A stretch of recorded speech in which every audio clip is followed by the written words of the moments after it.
We all know that budget phones tend to age pretty quickly, but just how much has this £100 phone from 2012 aged? Let's find out. Here is the phone. It's an LG Optimus L3 featuring amazing specs like an 800MHz Snapdragon S1 processor, 384MB of RAM and a 3MP camera. Yeah, it's pretty bad, but specs aren't everything, so let's have a look at what using this phone is actually like. Firstly, let's talk about the screen. It's a 3.2-inch 240x320 display. It's also 4x3, has 256K colors and 125 ppi. That is honestly just mind-blowingly bad, but in actual use it's not as bad as it sounds. Don't get me wrong, the viewing angles are awful, pictures have jagged edges due to the tiny resolution, and you can make out the pixels pretty damn easily. But it's not the worst thing in the world, as long as you don't put it anywhere near your face, that is. The screen has huge bezels, quite the opposite of current high-end smartphones. The screen of my unit is insanely scratched up and the entire phone is battle scarred, and it even has a broken power button and a semi-broken home button. Design-wise, it's not a bad looking device. I mean, yeah, it's not an iPhone, but the design works. The back of the phone is also made from textured plastic, which is nice to hold. There is a big elephant in the room. This phone is stuck with Gingerbread. The good news is that Gingerbread is as popular as Android Oreo, the newest version of Android. The bad news is that basically nothing supports it. What's even worse is that the device only has 157MB of app storage available. In order to install apps on this device, I had to jump some hurdles. I couldn't launch Google Play Store as it would try to update itself and download Google Play services, which literally takes up all of the app storage. Instead, I would have to download Gingerbread compatible apps from APK Mirror and sideload them via ADB. With this phone, I want to try out using social media, messaging others, viewing multimedia, capturing photos and more. Let me talk you through my experiences. Facebook Messenger actually fully supports this device. Well, with a caveat. You have to be the light version, which is definitely basic. You can't set custom emojis, custom colors or play games, but you can text, send stickers, voice messages and pictures, so it does the bare essentials. The app works really damn well. It's actually fast, and this is a 6-year-old budget phone. Keeping with the theme of Facebook owned apps, here's WhatsApp. At first I thought it totally wouldn't work, but I did some digging and it turns out WhatsApp is planning to support Gingerbread till 2020, and sure enough I found a version of the app from June 2017 and tested it and it ran. Lastly, I tried Telegram as it's something I actually use. I had to download an old version, but it does work. It takes ages to first open and scrolling could be smoother, but it's totally usable and it's not a gimped version of the app unlike Messenger. So everything works perfectly, right? Well, no. You see, LG stupidly enabled the option for Wi-Fi to disconnect when the phone is in standby, and there is no way to change that. This means that you only get notified about your messages when the phone is awake, and what Messenger does in particular is notify you about every single message, even if you have seen it on a different device. This means that the phone can be sounding and vibrating for minutes at a time. Moving on to social media, first up is the Facebook app. It also has Messenger built in, which means that if you have both Facebook and Messenger installed, you get 2 notifications at once. Great. Anyway, just like Messenger, the app is perfectly usable. It's fast and it works well. No auto-playing videos, no huge app sizes, nothing. It's just like using the browser version. Next is Twitter. Last time I used this phone I was able to use an app, however none of the recent versions are compatible. This means I have to use the website, and I'm happy with this, as even though it looks basic and pictures do not load until you tap on the tweet, the experience is fine and fast. Next is Instagram. Once again, it used to have a compatible app, but now doesn't, and the website is just a white screen, so unfortunately nothing can be done there. Lastly is Reddit.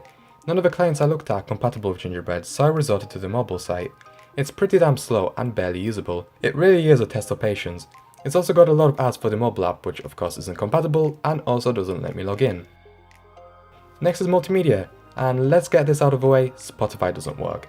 This would be such a perfect phone for listening to music on without having to worry about draining your main device's battery, so it's a huge shame. So what can we do? Well, we can listen to music via the built-in music app. It's the old AOSP app, which is ugly and bare bones as hell, but it does work. The music plays through the front-facing speaker, which gets distorted at full volume, and it reminds me more of a feature phone speaker in terms of how low quality it is.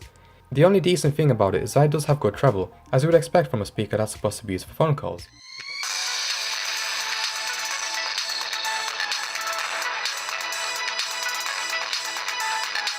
The phone also plays FM radio, unlike a lot of phones nowadays.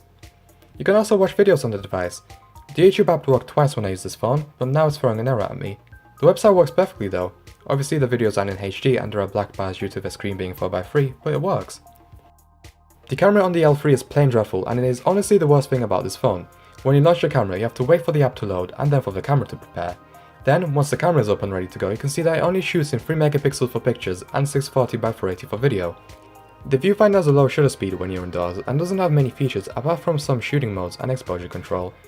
It seriously takes seconds for the pictures to be taken. The pictures look exactly as you'd expect, they're really bad. Here are some of the ones I took.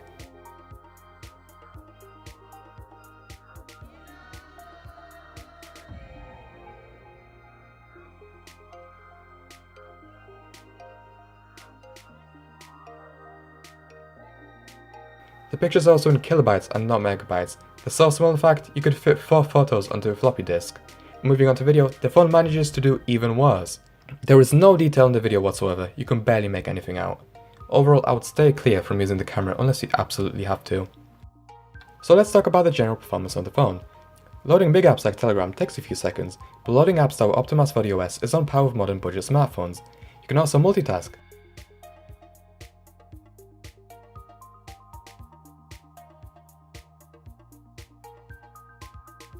That's quite impressive, especially considering the phone only has 384 MB of RAM. I was also inspired by budget builds to try to do some PS1 gaming on this thing.